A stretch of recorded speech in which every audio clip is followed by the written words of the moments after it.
le Seigneur soit toujours avec vous. Et avec ton esprit.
Béni soit le Seigneur, le Dieu d'Israël.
Inclinons la tête devant le Seigneur.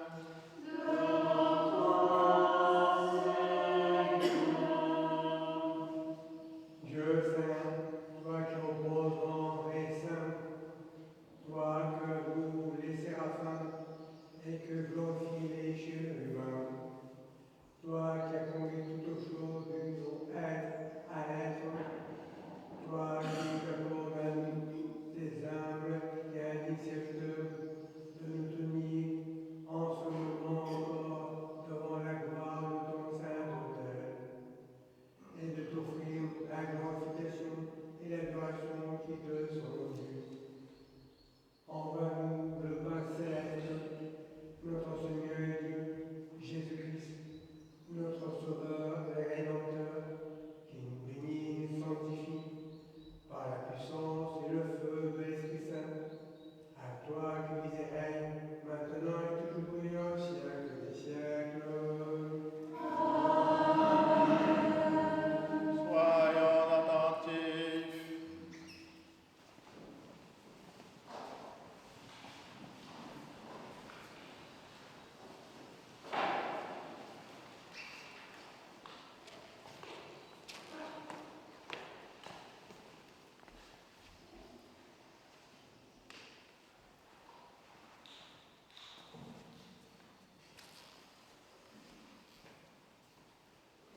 Lecture du livre de l'Exode. En ce temps-là, Dieu dit, j'ai vu la misère de mon peuple qui est en Égypte. J'ai entendu son cri devant ses oppresseurs. Oui, je connais ses angoisses. Je suis descendu pour le délivrer de la main des Égyptiens et le faire monter vers cette terre, vers une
Lecture de l'épître du bienheureux apôtre Paul aux Romains. Paul, serviteur du Christ Jésus, apôtre par vocation, mis à part pour annoncer l'évangile de Dieu, que d'avance il avait promis par ses prophètes dans les saintes Écritures, concernant son Fils, issu de la lignée de David selon la chair, établi Fils de Dieu avec puissance selon l'Esprit de sainteté, par sa résurrection des morts, Jésus-Christ notre Seigneur, par qui nous avons reçu grâce et apostolat pour prêcher à l'honneur de son nom l'obéissance de la foi parmi tous les païens, dont vous faites partie, vous aussi, appelés de Jésus-Christ, à tous les bien-aimés de Dieu qui sont à Rome, aux saints par vocation, à vous grâce et paix de par Dieu, notre Père et le Seigneur Jésus-Christ. Car je ne rougis pas de l'Évangile, il est une force de Dieu pour le salut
Lecture du Saint-Évangile selon saint Marc.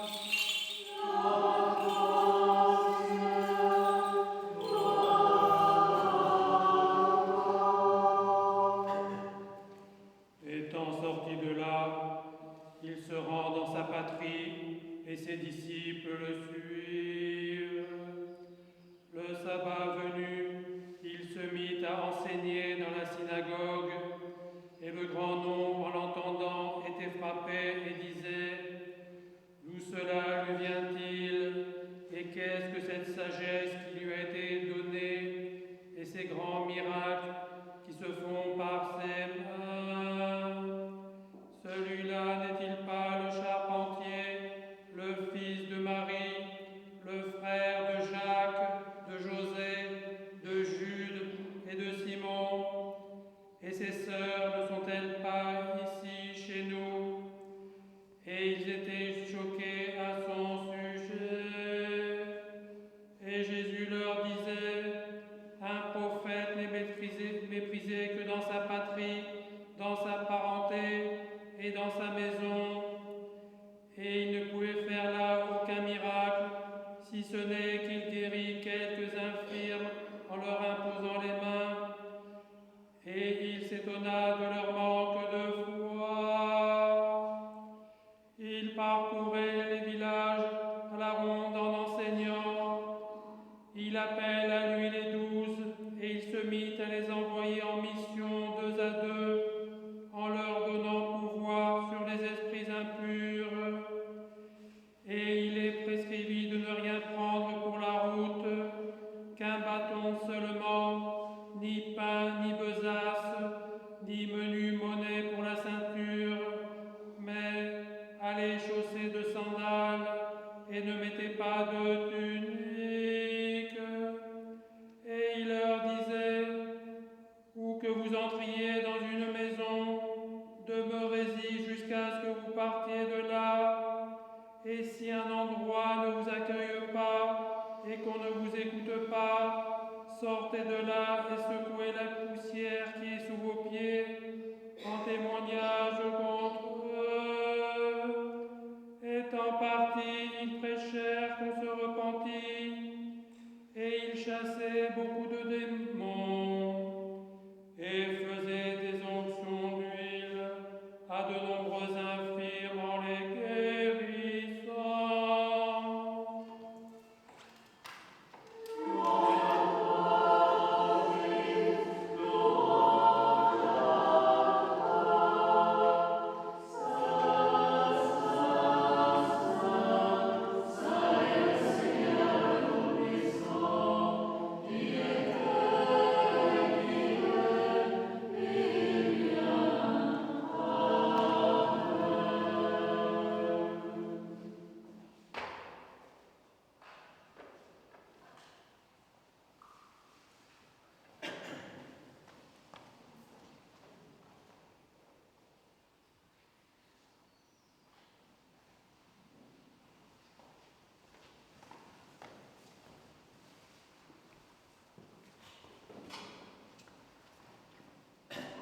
Mon Père, le Fils et le Saint-Esprit.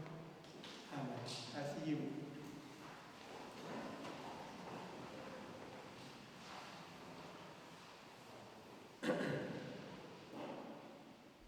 Parce qu'il ne crut pas en Dieu, parce qu'il n'eut pas confiance dans son secours.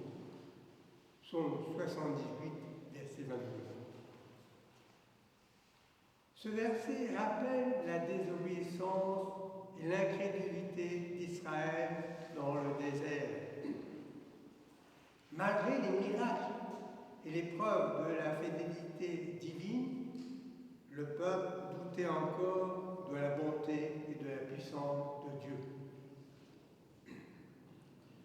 L'incrédulité ne consiste pas seulement à nier l'existence de celui-ci, mais à vivre comme si ses promesses n'étaient pas dignes de confiance. Dans nos vies, l'incrédulité se manifeste comme quand nous laissons la peur, le doute ou nos raisonnements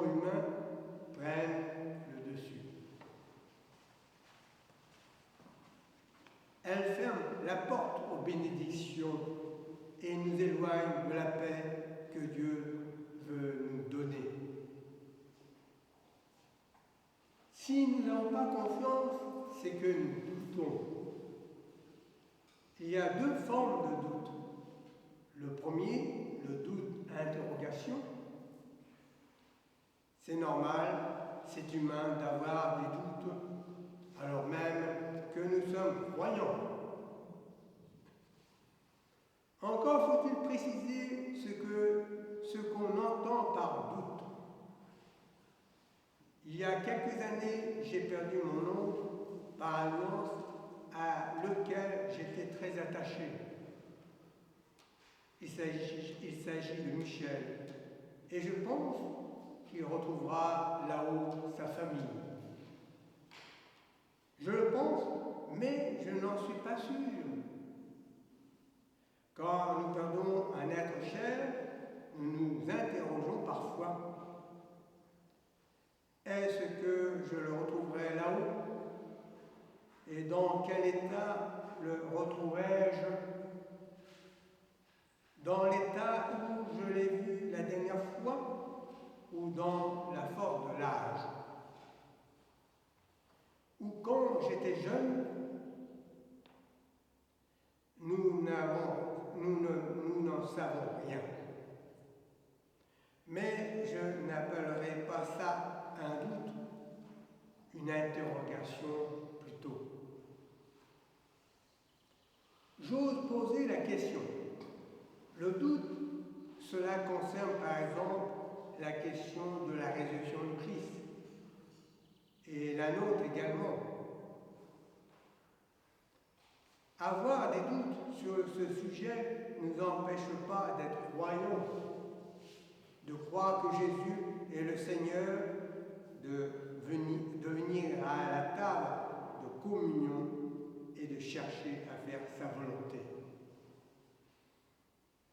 Mais est-ce si facile de croire vraiment, c'est-à-dire avec toute sa raison et tout son cœur, que Jésus est ressuscité, donc vivant, qu'il est vraiment présent parmi nous et dans notre vie de tous les jours?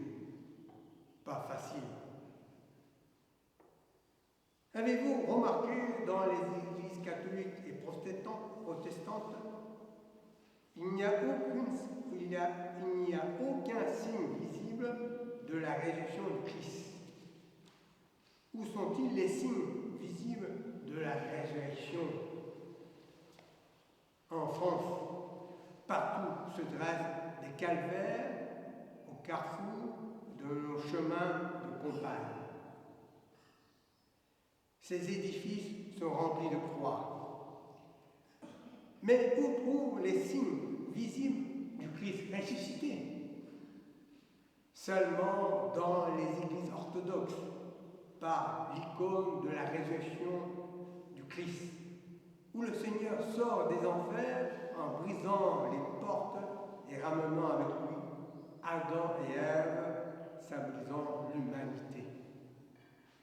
C'est formidable pour nous orthodoxes. Dans les évangiles, il n'y a aucune description de la résurrection du Christ.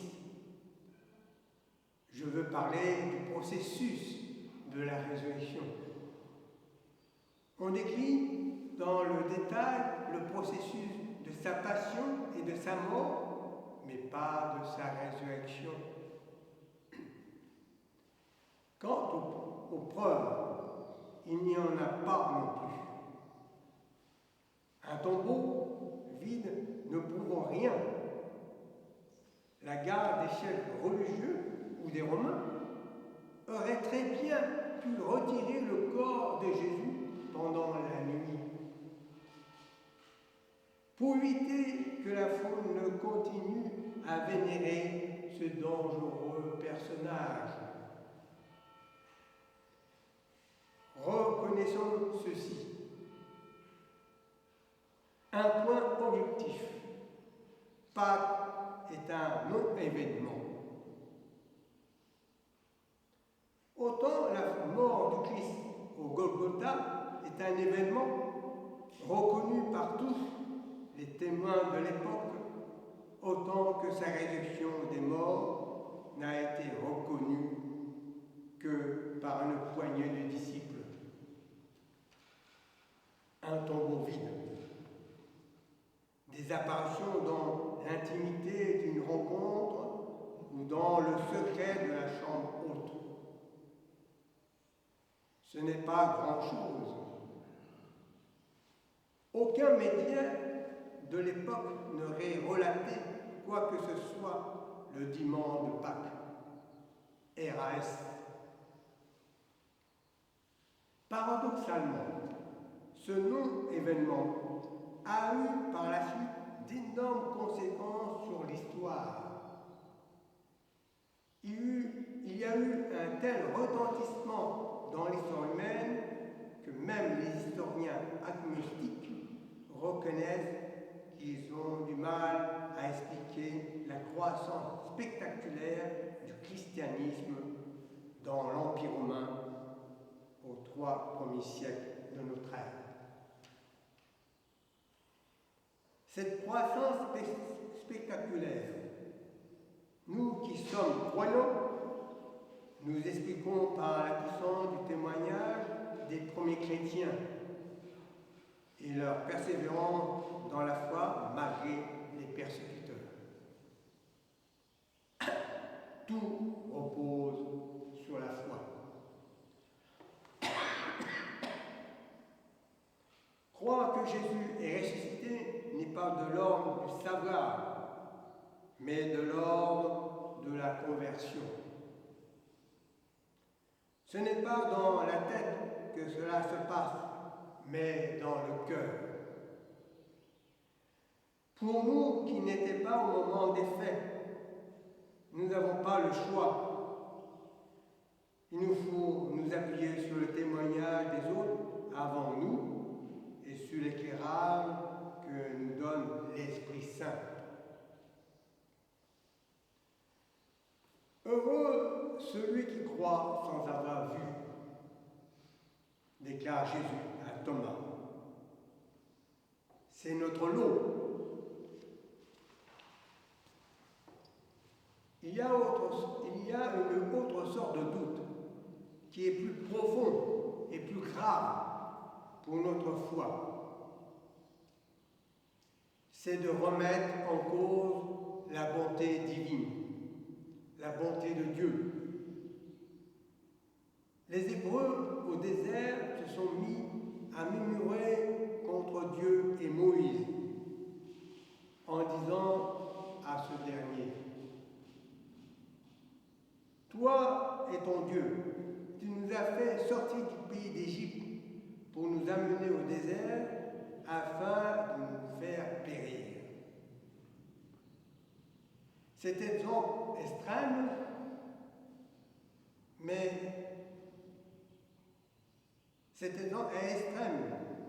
mais ce doute-là, que j'appellerais le doute murmure ou doute méfiance, c'est un nous qui creuse un fossé entre nous et Dieu.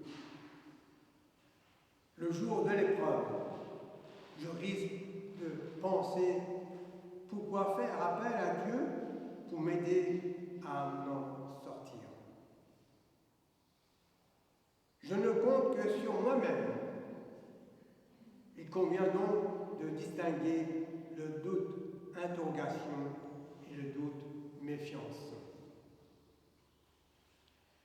Le doute est-il compatible avec la foi? Question ambiguë.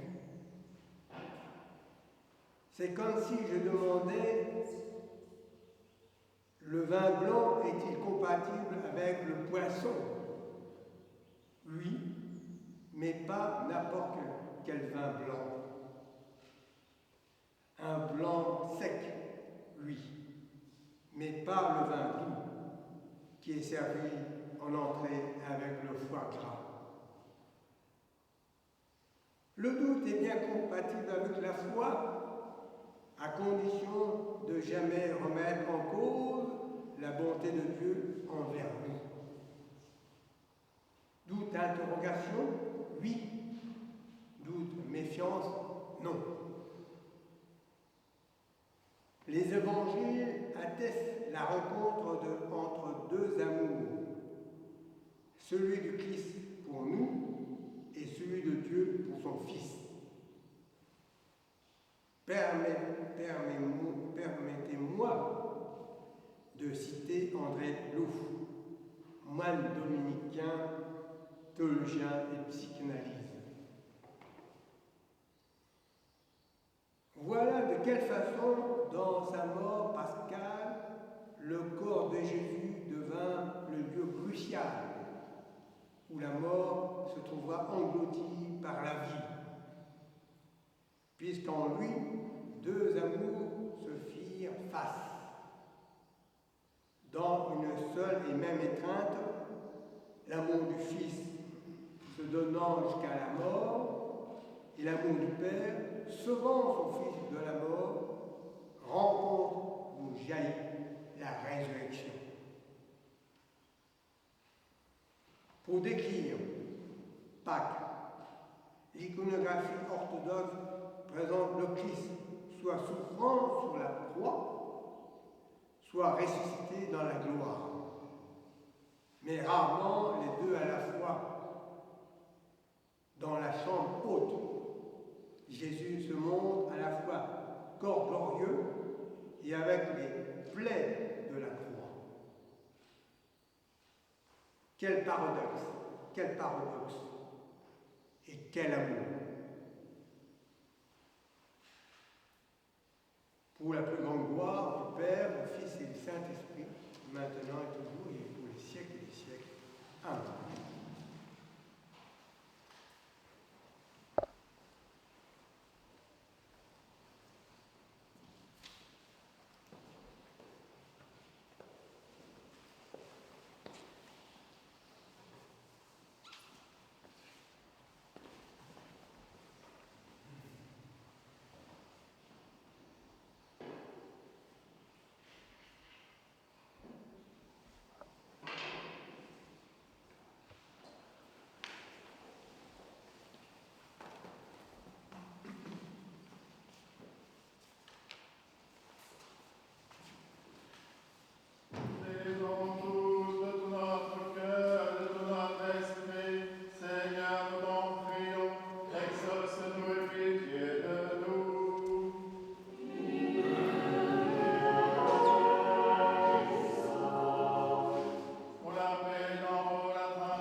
Celles et ceux qui ont prononcé des vœux pour les couples, les célibataires,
perdu la vie, victimes de la guerre et des catastrophes naturelles, qui sont meurtris dans leur chair et dans leur esprit, par les conflits entre les nations, qui sont privés de toit et de nourriture, afin que Dieu les réconforte, guérisse leurs blessures, les conduise dans le pardon et la paix.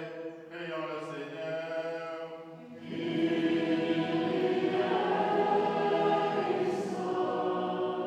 Que le Seigneur nous remplisse de sa grâce pour les prières de notre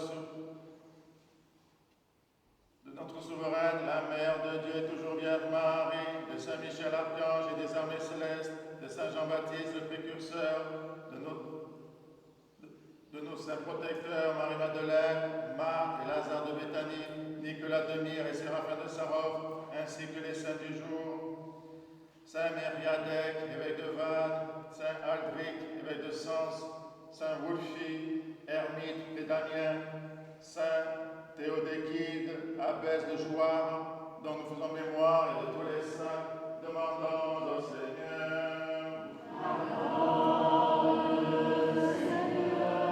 Que le Seigneur nous accorde le pardon de nos péchés et une fin chrétienne et paisible, demandons au Seigneur.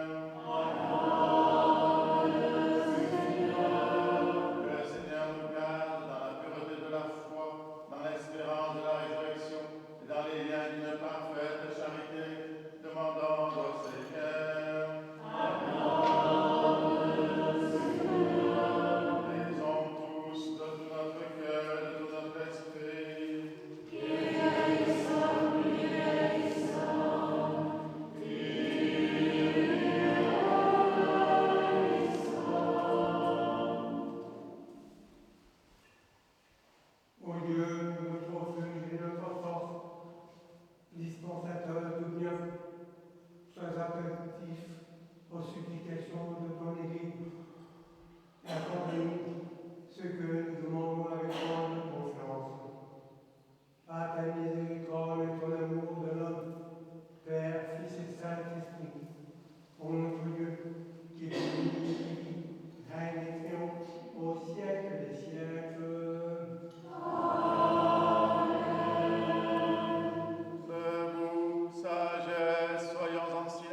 Bien-aimé, sœurs et femmes, invoquez avec moi l'Esprit Saint, afin qu'il me communique sa vertu ineffable, et que moi, par qu'on prête à digne, j'ose apporter la sainte oblation de notre Seigneur Jésus-Christ.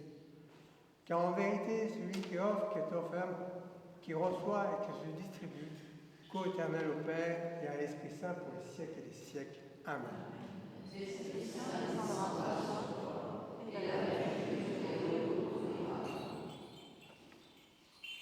Pardonnez-moi, frères et sœurs. Que Dieu vous pardonne.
La Sainte Église de Dieu fait cette offrande unie à notre évêque Martin, aux primats et évêques, nos églises sœurs, Marc, Grégoire et Nicolas, avec tous les fidèles chrétiens, en communion et souvenant des patriarches, Noé, Abraham, Isaac et Jacob, Moïse et Aaron, des prophètes Samuel, Élie, Élisée, Isaïe et Daniel et de tous les prophètes, du saint roi David et des ancêtres du Seigneur, et par-dessus tout de notre souveraine, œuvre de Dieu, toujours Vierge Marie.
Du saint prophète, précurseur et baptiste Jean, des saints Pierre, des Paul, Jacques, et Jean et de tous les apôtres, évangélistes, disciples du Seigneur, d'Étienne, Georges, Denis, Catherine,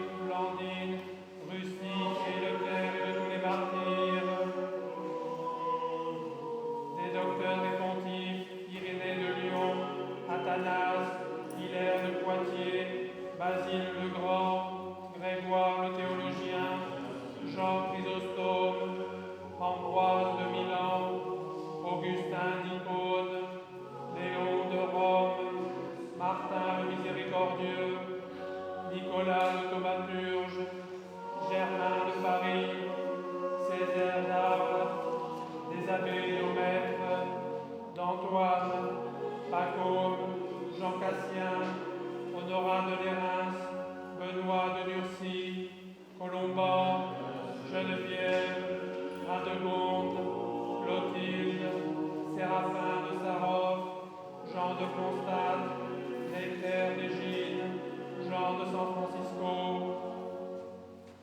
de Jean de Saint-Denis, des saints et saintes Marthe, Marie et Lazare de Béthanie, des saints Mériadec, évêque de Vannes, Altric, évêque de Sens, Bulfi, ermite près d'Amiens, sainte Théodule de Childe, abbesse de Jouarre, dont nous célébrons la mémoire aujourd'hui de tous les saints.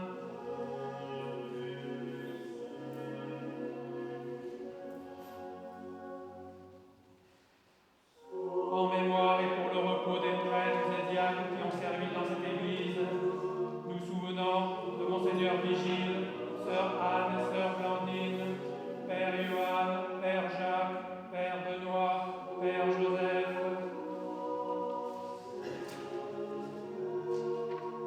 Mohamed, Christian, Annie, Robin, Pierre, Guillaume, Jo, Pierre, Gabriel, Éric, Jackie, Louis, Raymond, Rosalie, Julie, Benjamin,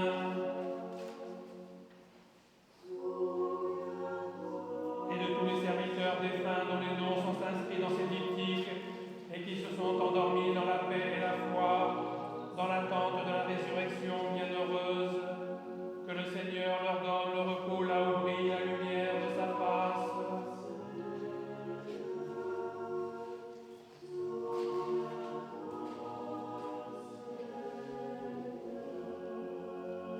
En mémoire et pour le salut de notre évêque Martin, des évêques de la communion, Marc, Grégoire et Nicolas, des serviteurs de nos paroisses, des malades, nous souvenons en particulier de Baptiste, Ava, Émilie, Marie-Amélie, Germain, Nicolas, Céline, Valérie, Jérémie, Franck, Jennifer, Théophilia, Léa, Marie-Josée, Guillaume, Raphaëlla, Jean-Claude, Gabriel, Cécilia, Michaela, Jean-Luc, Maurice, Islaine, Serge, Roland, Françoise, Christine, Virginie, Monique, Thierry, Camille, Lynn, Henri, Jean-Jacques, Sandro,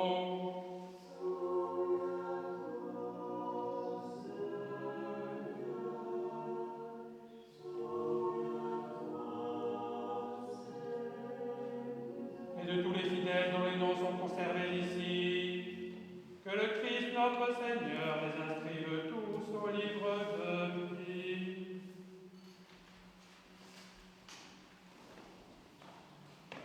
Seigneur Jésus, Dieu Tout-Puissant, marque ton sceau salutaire, tes serviteurs présents ici et dans l'univers entier, jusqu'aux extrémités de la terre, qu'ils soient protégés de tout mal et qui te connaissent, toi, seul sauveur du monde,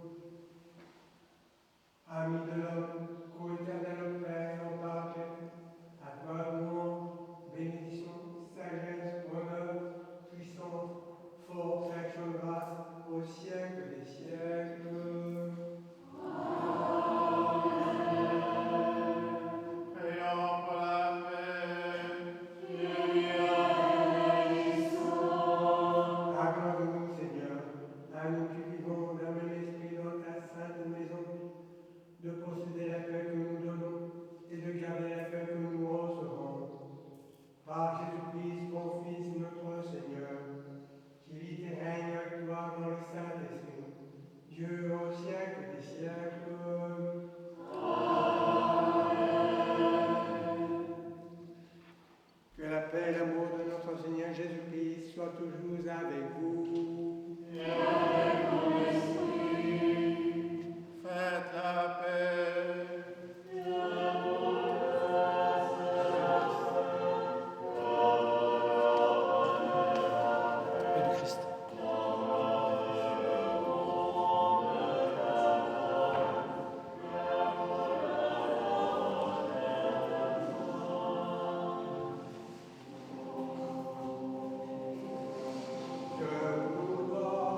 Debout en silence, mystère de foi.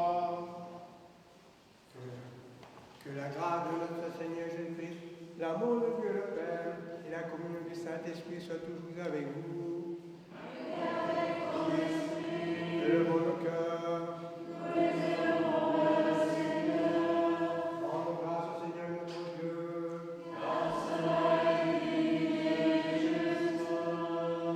Il est vraiment digne et juste, équitable et salutaire. Nous rendons grâce en tout temps et en tout lieu. Seigneur, Père Saint, Dieu Tout-Puissant et éternel, par le Christ notre Seigneur, par qui les anges louent ta majesté, les dominations l'adorent, les puissances la craignent, les cieux, vertus des cieux, et les séraphins bienheureux s'associent à leurs exaltations et la concélèbrent. Avec eux, nous t'en prions, d'aller admettre nos voix confessantes pour te chanter l'âme confession.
attester que le monde de nos âmes brille vers toi, Dieu très clément, et que descende sur nous, sur ce pain, sur cette coupe, sur le monde entier, la plénitude de ta divinité, comme elle descendait autrefois sur les enfants de nos pères, afin que se sacrifie devienne véritablement le corps, le sang de ton Fils, notre Seigneur Jésus-Christ, par la puissance insaisissable et infinie de ton Saint-Esprit.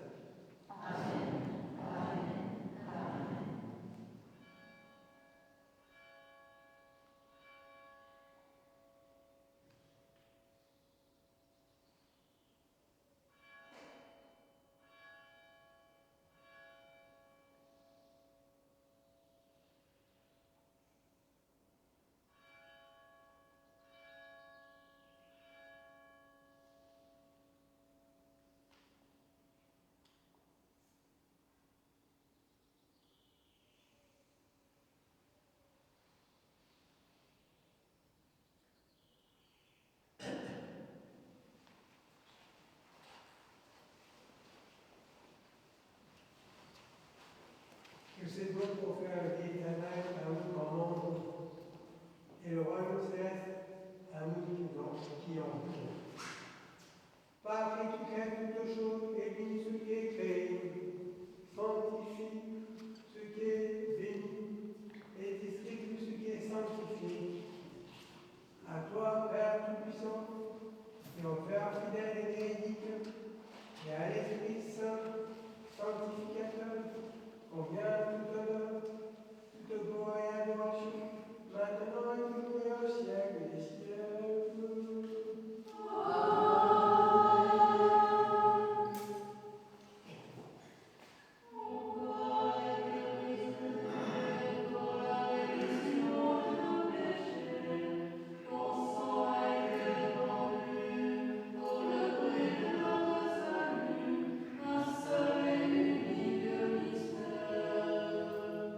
Irreconnaissable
avec vous.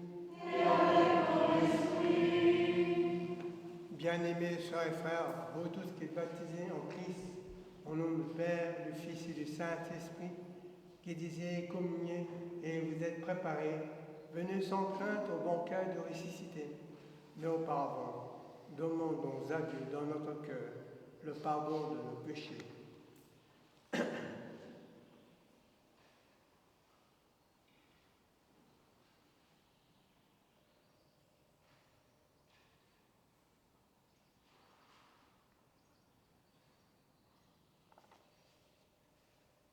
Que le Christ, notre vrai Dieu, l'ami de l'homme, qui ne veut pas la mort du pécheur, vous bénisse et vous pardonne au nom du Père, du Fils et du Saint-Esprit. Amen.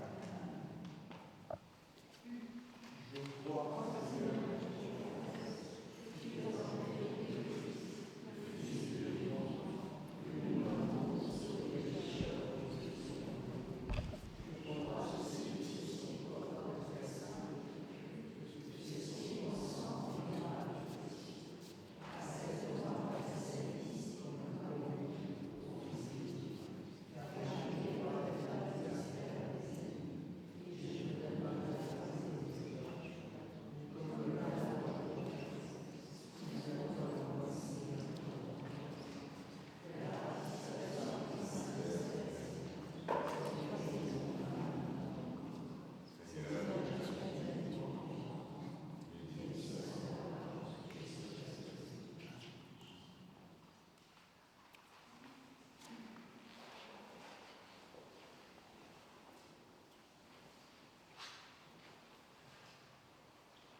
chers frères et sœurs, nourris du pain céleste et restaurés par le calice éternel, rendant sans cesse des louanges et des actions de grâce au Seigneur notre Dieu, lui demandant qui a reçu le cœur sacré de Christ et dépouillé de toute souillure, nous soyons jugés dignes de devenir spirituels.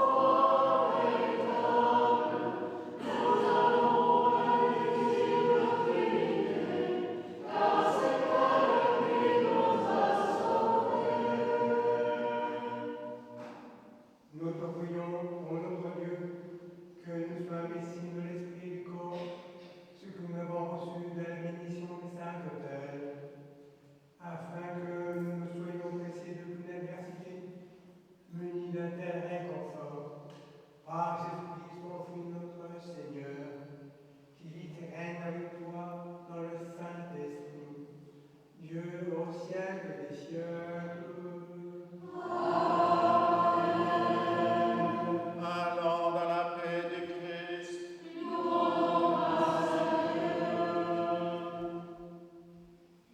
Sauve ton peuple, Seigneur, et bénis ton héritage. Garde la plénitude de ton Église. Sanctifie ceux qui aiment la beauté de ton Église. Exalte-les en retour par ta divine puissance. Ne nous abandonne pas, nous qui espérons en toi, par Jésus-Christ, ton Fils notre Seigneur, qui vit et règne avec toi dans le Saint-Esprit, Dieu au siècle des siècles.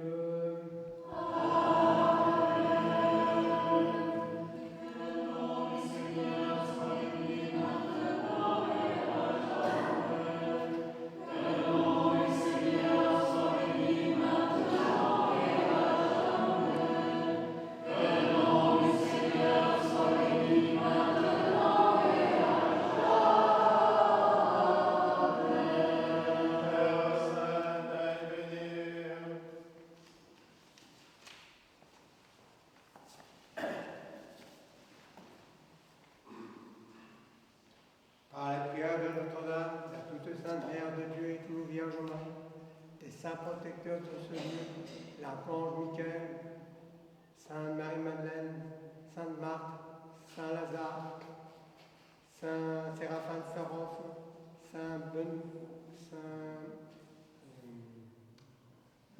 Saint Nicolas le Thaumaturge, et nous faisons mémoire aujourd'hui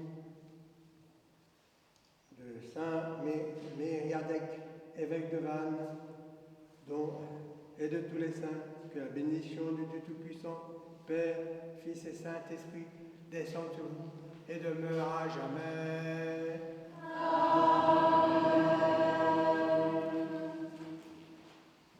On va chanter à l'archange Michael.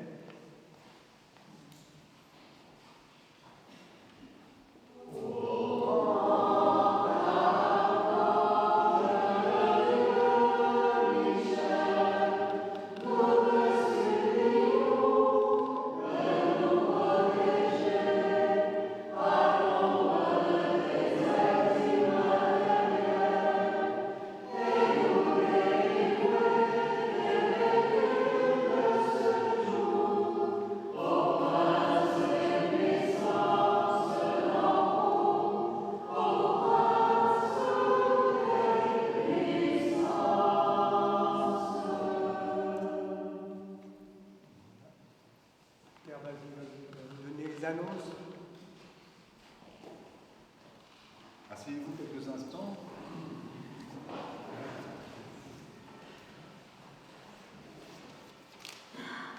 Ça va être rapide parce qu'il y a peu de choses à vous annoncer. D'abord, la priorité, bien sûr, c'est le concert de cet après-midi, des musiques sacrées des chrétiens d'Orient. Donc il y aura plusieurs styles, plusieurs compositions araméennes, hébraïques, georgiennes, arméniennes. Enfin, vous avez la petite affiche à l'entrée de l'église. À 14h30, il y a une participation de 15 €. Et le concert, normalement, doit durer 1 heure, 1 heure et quart. La semaine prochaine, nous célébrerons la liturgie à 7h30 comme d'habitude, les mardis et jeudis comme d'habitude également. Et pour les saints de la semaine, demain nous fêtons Saint Médard, évêque de Noyon. Mardi, attendez, qu'est-ce qui se passe après ?